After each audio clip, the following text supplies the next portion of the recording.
చదువుకుందాము. దేవుడి యొక్క పరిశుద్ధ లేఖనముల నుండి ఒక వాక్య భాగాన్ని మనం పఠించుకుందాము. కీర్తనల గ్రంథము 92వ సంకీర్తన ప్రారంభ వచనాన్ని చదువుకుందాం. ప్రార్థన చేసుకుందాం. మహోన్నతుడును మహాఘనుడు అయిన మా తండ్రి,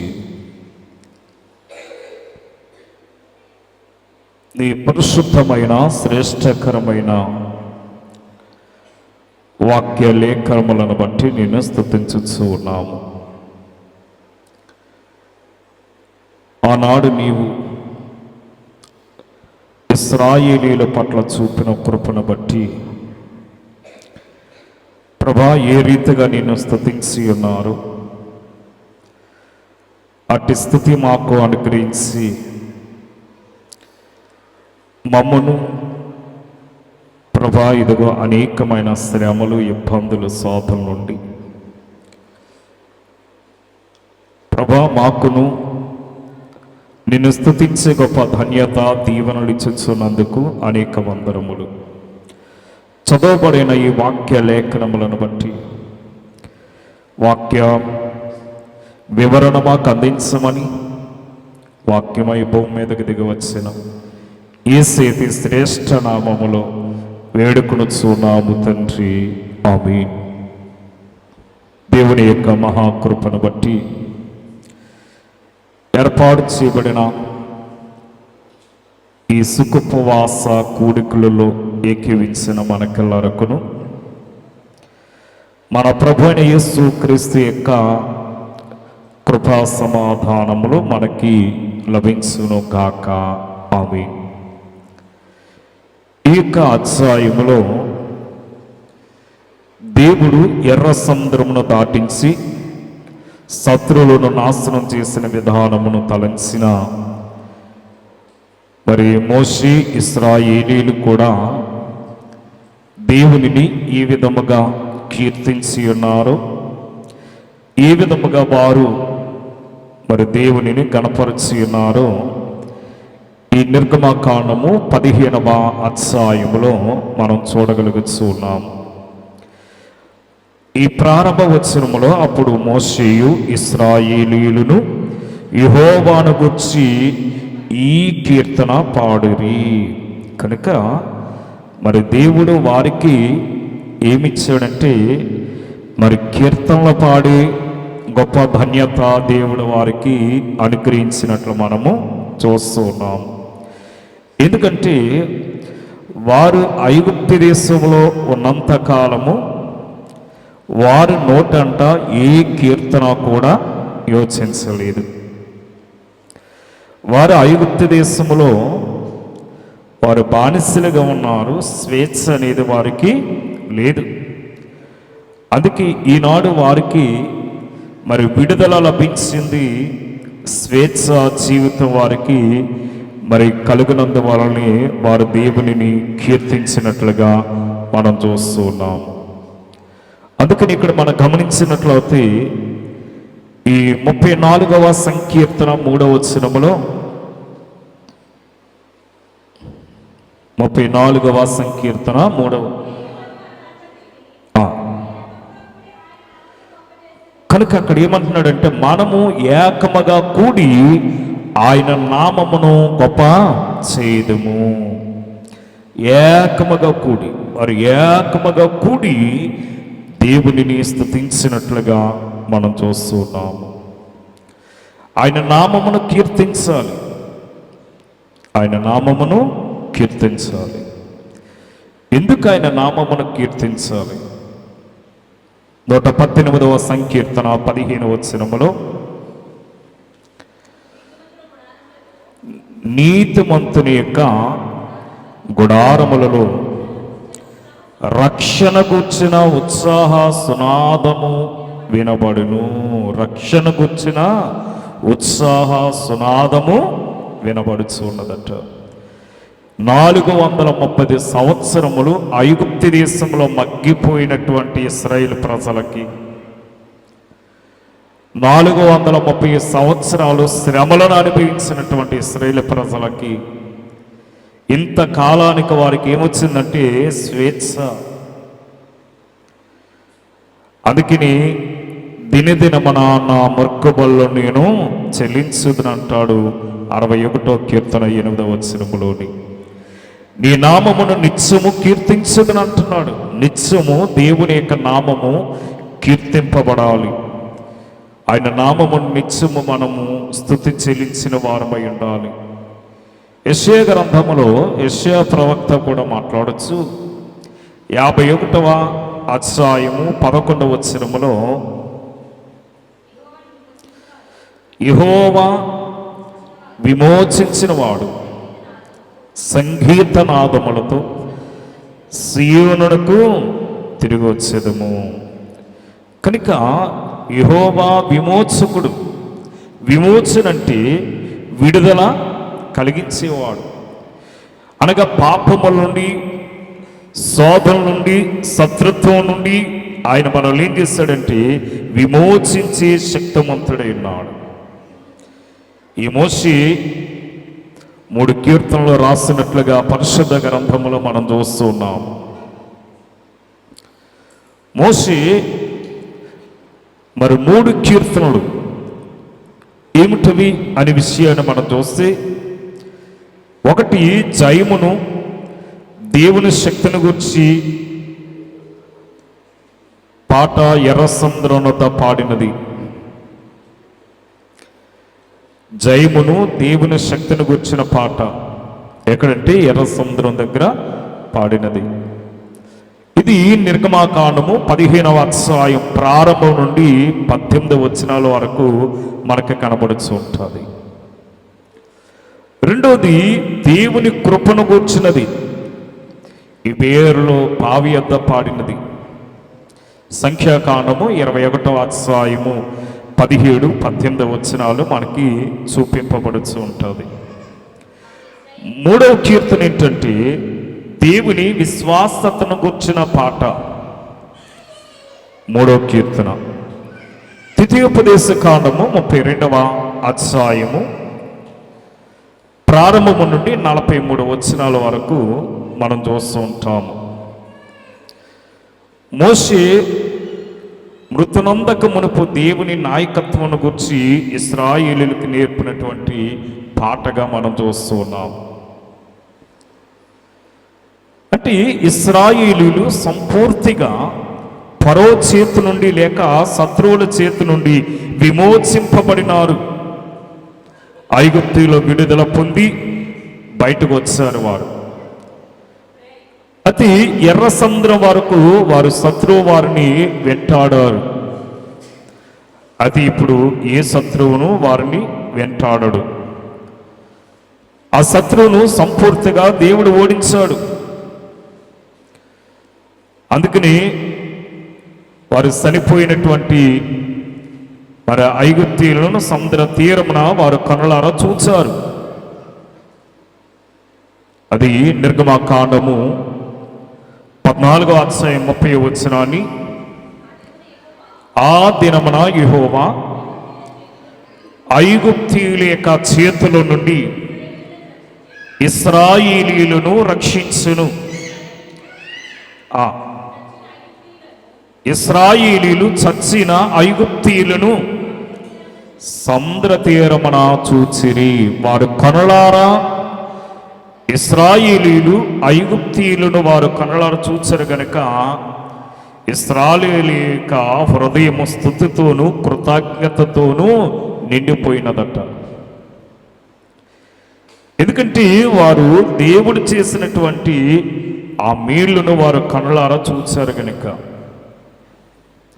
అందుకే యెహోవా విమోచించిన వారు పాటలు పాడుచు తిరిగి సీయోనుకు వచ్చెదరని యెషయా ప్రవక్త యెషయా గ్రంథము 35వ అధ్యాయం 9వ వచనంలో చూపించినట్లుగా వారు ఇక బానిసత్వము అనేది పోయింది కనుక స్వేచ్ఛ జీవితము కలిగి సంపూర్ణ ఆనందముతో వారు తిరిగి వస్తున్నట్లుగా మనం చూస్తున్నాము. అందుకే యాకోబు రాసిన పత్రిక 5వ అధ్యాయము 13వ వచనములో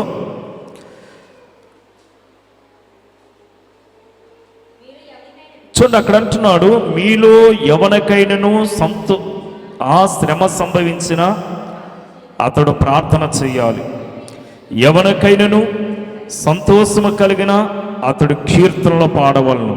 కనుక మనము ఈ దినాన సంతోష గానము చేయువారమై ఉన్నాము అని ఇశ్రాయేలీలట వారు గానమెత్తి మరి స్తుతి కీర్తనలు పాడినట్లుగా మనం చూస్తూ ఉన్నాము. ఎందుకంటే నాశనకరమగు గుంటల నుండి జిగట మరి గల దొంగ ఊపుల నుండి దేవుడు వారిని లేవనెత్తిన విధముగా ఐగుప్తు దేశముల నుండి ఇశ్రాయేలీయులను పాలు తేనెలు ప్రవహించే దేశానికి దేవుడు నడిపించిన విధానాన్ని మనం చూస్తూ ఉన్నాం. అందుకని విమోచింపబడినటువంటి ఇశ్రాయేలీయులు ఎర్ర సముద్రమునొద్ద దేవుని శక్తిని అనుభవాన్ని పూర్తిగా వారు ఎరిగిన వారై ఉన్నారు. కనుకనే ఈ సముద్రమునొద్ద దేవునికి అనగా కీర్తనలు వారు పాడుతున్నారు. ఇక్కడ 3 రకములైనటువంటి మరి శక్తులు మనం చూస్తూ ఉంటాం.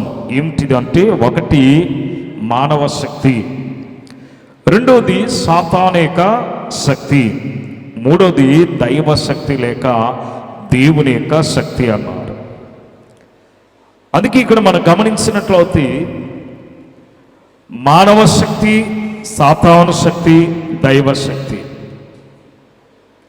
ఇక్కడ వారు ఎందుకు కీర్తించాలి దేవుని అంటే, ఆ 92వ కీర్తనలు అంటాడు కదా 2, 3, 4లో, మహోన్నతుడా నీ నామమును కీర్తించుట మంచిది అంటున్నాడు. ఆయన నామమును కీర్తించటం మంచిది. ఉదయమున నీ కృపను ప్రతి రాత్రి నీ విశ్వాసతను 10 తంతుల స్వరమండలములతోనూ గంభీర ధ్వని గల సితారలతోనూ ప్రచురించట మంచిది అంటున్నాడు.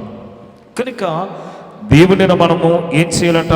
కీర్తించేవారమై ఉన్నాము. ఆయన నామమును కీర్తించాలి.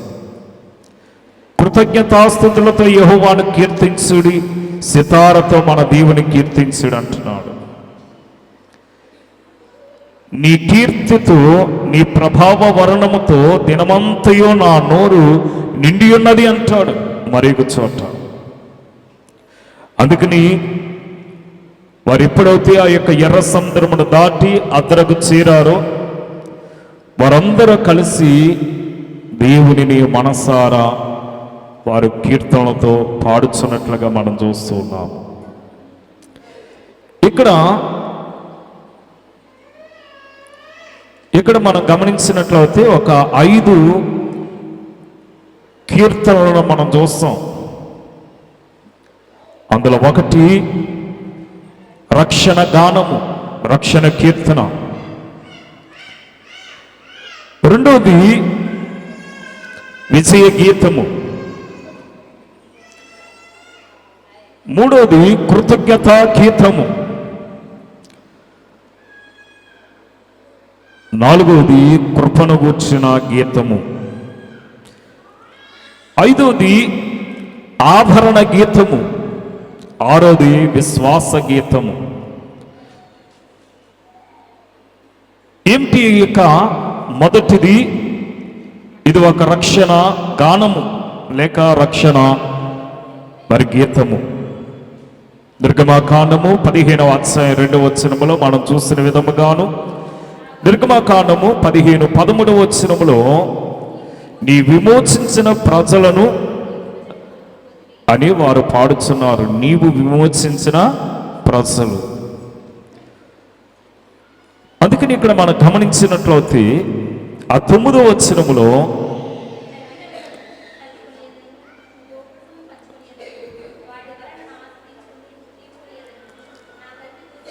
చూడండి, అక్కడ అంటున్నాడు, శత్రువు నా కత్తి దూసును, నా చెయ్యి వారిని నాశనము చేయనని ఆ శత్రువు అనుకును. కానీ దేవుడు వారికి రక్షణ కలగజేశాడు. నా కత్తి దోస్తాను అనుకున్నాడు. కానీ దాని ద్వారా వారికి ఎటువంటి హాని జరగలేదు. అందుకని అక్కడ అంటాడు కదా, నీతిమంతుల గుడారములో రక్షణను గూర్చిన ఉత్సాహ సునాదము వినబడినంటాడు. కీర్తనల గ్రంథము 18వ అధ్యాయము 15వ వచనములోని. ఎవరి యొక్క నీతిమంతులు? దేవుని యొక్క ప్రజలందరూ కూడా నీతిమంతులే. రక్షణ అనుభవం కలిగిన మనము ఆయనను ఏం చేయాలంటే ఆయనను స్తుతించాలి. నేడు మనకు క్రీస్తులో ఆయన రక్తముల ద్వారా గొప్ప రక్షణ కలిగించాడు. అందుకే ఈ రక్షణ గానమును మనం చేసేవారమై ఉండాలి. రెండవది, ఇది దేవుడు తన ప్రజలకు ఇచ్చిన విజయ గీతము. ఈ మొదటి అనగా వచనము నుండి 10వ వచనం వరకు మనం చూసినట్లయితే, ఆయన మిగులు అతిశయించి జయించును, యెహోవా నీ దక్షిణ హస్తము శత్రువుల తలలను చితకగొట్టును. ఇక్కడ మనం గమనించినట్లయితే మనకి ఎల్లప్పుడూ కూడా విజయమే. మరణమును సహా ఆయన జయించి మరణములను విరిచి వేసి జయశాలిగా ఆయన తిరిగి లేచినటువంటి విషయాన్ని మనము లూకా సువార్త 24వ అధ్యాయం 6వ వచనంలో మనం చూసిన విధముగా, ఆయన మనము అనగా మన కొరకు ఆయన మరణపు ముళ్ళని విరిచివేసి పునరుద్ధానుడే తిరిగి లేచాడు గనక ఆయన ఇక్కడ లేడు అంటున్నాం. కనుక ఇక్కడ మనం గమనించినట్లయితే వాక్యములో చక్కని మాటను మనం చూస్తాం. మన ప్రభువైన యేసుక్రీస్తు మూలముగా మనకి జయమును అనుగ్రహించిన దేవునిని మనం ఏం చేయాలట? కీర్తించేవారమై ఉండాలి. ఆయనను మనం స్తుతించాలి. ఆయన నామమును మనం కీర్తించేవారమై ఉండాలి.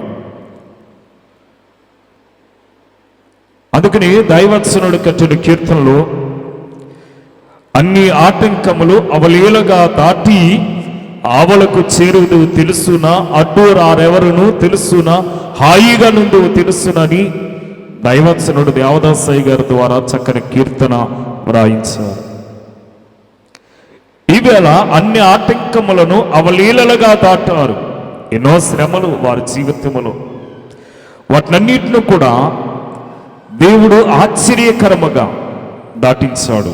అందుకే నిర్గమాకాండము 15వ అధ్యాయము 16వ వచనములో, యెహోవా నీ ప్రజలు అద్దరికి చేరే వరకు, నీవు సంపాదించిన ఈ ప్రజలు అద్దరికి చేరే వరకు నీ బాహుబలము చేత పగవారు ఆ రాతి వలె కదలకుందురుగా కంటున్నాడు. అంటే శత్రువు ఏమైపోవాలంటే ఒక రాడు వలె తయారవ్వాలి, రాతి వలె ఉండాలి. ఆయన మనల్ని తన స్వరక్తం ఇచ్చుకున్నాడు కనుక మనం అద్దరికి చేరే వరకు ఆయన బాహుబలం చేత సాతాను రాతి వలె కదలకుండును అంటున్నాడు. 17వ వచనంలో, యెహోవా నీ స్వాస్థ్యమైన కొండ మీద నా ప్రభువా నీవు నివసించుటకు నిర్మించుకున్న చోటను నీ చేతులు చాపిన పరిశుద్ధాలయమందు వారి నిలవబెట్టెదవు. దేవుడు తన ప్రజలైన వారిని తన చేతులు స్థాపించిన పరిశుద్ధాలయమందు వారిని తప్పక నిలవబెట్టిన. అందుకని యేసు ప్రభు భూమి మీద ఉన్నప్పుడు మనతో చెప్పిన మాటల్లో కొన్ని విషయాలు మనం జ్ఞాపకం చేసుకుంటే, అక్కడ అంటాడు యోహాను సువార్త 14వ అధ్యాయములో, మీ హృదయములను కలవరపడనీయుడి, దేవుని యందు విశ్వాసముంచుచున్నారు, నా యందును విశ్వాసముంచుడి, నా తండ్రి ఇంట అనేక నివాసముల కలవు లేని ఇలా మీతో చెప్పుదని అంటున్నాడు. మీకు స్థలము సిద్ధపరచ వెలుచున్నాను. నేను వెళ్ళి మీకు స్థలము సిద్ధపరిచిన ఎడల నేనుండు స్థలములో మీరు ఉండేలాగా మరలా వచ్చి నా యొద్ద నుండుటకు మిమ్మను తీసుకుని పోను. ఇటు వాగ్దానం చేసిన ఆయన తప్పక మనలను ఆయనతో ఉండేలాగున తిరిగి వచ్చి తీసుకుని వెళ్తాడనే విషయాన్ని మనం గ్రహించాలి. అందుకని ఇశ్రాయేలీయులు ఐగుప్తు దేశము నుండి బయటికి నడిపించి, యెహోవా నీ స్వాస్థ్యమైన కొండ మీద అంటున్నాడు. అంటే నీవు నివసించుటకు నిర్మించుకున్న చోటను అన్నాడు. ఈవేళ దేవుని పరిశుద్ధ స్థలములో మనమున్నాము. ఈ పరిశుద్ధ స్థలమందు దేవుని యొక్క కృప నిలిచినట్లుగా మనం చూస్తున్నాము. అందుకే ఇక్కడ ఈ లేఖనముల చక్కని వాగ్దానముతో కూడిన ఆశీర్వాదము, ఆరోగ్య రహస్యము, ఆయన కట్టడలన్నిటినీ అనుసరించుటయే అనే మాటను మనము ఈ అధ్యాయములో చూస్తాం. 26వ వచనాన్ని చూడండి. మీ దేవుడైన యెహోవాకును శ్రద్ధగా విని ఆయన దృష్టికి న్యాయమైనది చేసి ఆయన ఆజ్ఞలకు విధేయులై ఆయన కట్టడలన్నిటిని అనుసరించి నడిచిన ఎడల నేను ఐగుప్తీయులు కలగజేసిన రోగములను ఏది మీకు రానిను నిన్ను స్వస్థతపరచు యెహోవాను నేనే అంటున్నాను. రాకడకు సిద్ధపడుచున్న మనము కూడా ఆయన వాక్కును శ్రద్ధగా విని ఆయన ఆజ్ఞలకు విధేయులైన ఎడల అనారోగ్యమునకు గురికాక శారీరకముగా కూడా ఆరోగ్యవంతులుగా మనము తయారవుతూ ఉంటాము. ఎటువంటి బలహీనత మన దరికి చేరదట. ఎందుకంటే యెహోషువ యొక్క జీవితంలో కూడా గొప్ప సాక్ష్యాన్ని ఇస్తాడు యెహోషువ. యెహోషువ గ్రంథం 14వ అధ్యాయము 7వ వచనాన్ని చూస్తే చూడండి, దేశమును వేగు చూచుటకు యెహోవా సేవకుడైన మోషే కాదేశు బర్నేయలో నుండి నన్ను పంపినప్పుడు నేను 40 ఏండ్ల వాడును అంటున్నాడు. కనుక మరి యెహోషువ గారి యొక్క ఆరోగ్య విషయాలు కూడా మరి చక్కని సాక్ష్యాన్ని మనకి వినిపిస్తున్నట్లుగా మనం చూస్తున్నాం. అదే 10వ వచనానికి వస్తే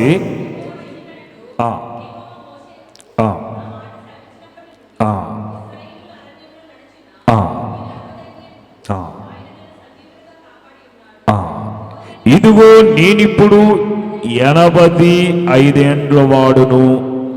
మోషే నన్ను పంపిన నాడు నాకెంత బలమో నేటి వరకు నాకు అంతే బలమున్నది అంటున్నాడు. అంటే 40 సంవత్సరాల క్రితం ఎంత బలం ఉందో ఇప్పుడు కూడా నాకు అదే బలం ఉంది అంటున్నాడు. అంటే దేవుడు చక్కని ఆరోగ్యమును కలగజేసేవాడై ఉన్నాడు అనే విషయాన్ని మనకు వాక్యము చాలా స్పష్టముగా చూపింపబడుతూ ఉన్నది. అనగా దేవుడు తన యొక్క శక్తి ద్వారా, దేవుడు తన యొక్క మహిమ ద్వారా ఆనాడు యెహోషువను అనగా ఈ యొక్క మరి వేగు చూచుటకు పంపించేటప్పుడు ఎంత శక్తి అవుతే ఎంత బలమైతే ఉందో ఈనాడు కూడా అదే బలమును దేవుడు నాకు అనుగ్రహించునంటున్నాడు. అంటే దేవుని యొక్క వాక్కు మనం వింటున్న బట్టి, దేవుని యొక్క వాక్కును మన హృదయములో పదులము చేసుకోవటాన్ని బట్టి దేవుని యొక్క వాక్యం ఏం చేస్తుందంటే మన శరీర దేహాత్మలకు పుష్టిని అనుగ్రహిస్తూ ఉంది. అనగా మన శరీర దేహాత్మలను సమస్తమైన బలహీనతలను క్రీస్తు తన వాక్కు ద్వారా బాగు చేసేవాడై ఉన్నాడు అనే విషయాన్ని మనం చూస్తూ ఉన్నాం. అందుకే నీ వాక్కు నా పాదములకు దీపం అంటున్నాడు, నీ వాక్యమే నన్ను బ్రతికించినది అంటున్నాడు. కనుక దేవుని యొక్క వాక్యము మనుషుని బ్రతికించేదయింది. అందుకనే మనము దేవుని యొక్క నామమును మనము కీర్తించేవారమై ఉండాలి, ఆయన నామమును మనం కొనియాడేవారమై ఉండాలి. అందుకంటాడు కీర్తన గ్రంథం 71వ అధ్యాయం 23వ వచనములో, నేను నిన్ను కీర్తించినప్పుడు నా పెదవులను నీవు విమోచించిన నా ప్రాణమును నిన్ను ఉచ్చధ్వని చేయును అంటున్నాడు. అనగా నా పెదవులు నా ప్రాణము నిన్ను గురించి ఉత్సాహధ్వని చేయును అంటున్నాడు. కీర్తించుట అంటే ప్రచురపరచుట. 75వ కీర్తన 9వ వచనానికి మనం చూస్తే అక్కడ అంటున్నాడు కదా, నేనైతే నిత్యము ఆయన స్తుతిని ప్రచారము చేయుదును, యాకోబు దేవునిని నేను నిత్యము కీర్తించుదును అంటున్నాడు. కనుక మనము అబ్రహాము, ఇస్సాకు, యాకోబుల దేవుడైనటువంటి యెహోవాను మనం నిత్యము కీర్తించే వారమై ఉండాలి. ఆయన నామ ప్రభావాన్ని మనము ప్రచారపరిచే వారమై ఉండాలి. అందుకే ప్రభు యొక్క రాకడ అతి సమీపంలో ఉంది కనుక మనము కూడా ఆయన రాక నిమిత్తము ఎదురు చూసి ప్రభు యొక్క రాకడకి ఎత్తబడి ఆయనను స్తుతించి ఆయనను ఘనపరిచే గొప్ప ధన్యత దీవెన ప్రభు మనకి అనుగ్రహించును గాక. ఆమేన్. కృపానిధివైన మా తండ్రి, మీ కనిక వందనములు ప్రభా. ఈనాడు ఇశ్రాయేలీయులను నైనా విమోచించిన దినము, వారిని విడుదల చేసి శత్రు శేషము లేకుండగా ప్రభా, అయుగుత్తి లేక భయము లేకుండగా నైనా వారు స్వేచ్ఛగా ఆనందించి కీర్తించే దినమును వారిని ప్రవేశపెట్టాం. ఇటు వాక్యమును విని నమ్మయము నీ నామమును బట్టి నేను కీర్తించే గొప్ప ధన్యత మాకు దయచేయమని మా మంచి బోధకుడు అయిన క్రీస్తు ప్రభువును బట్టి ప్రథమలాడుకొనుచు ఉన్నాము తండ్రి. మరణాత.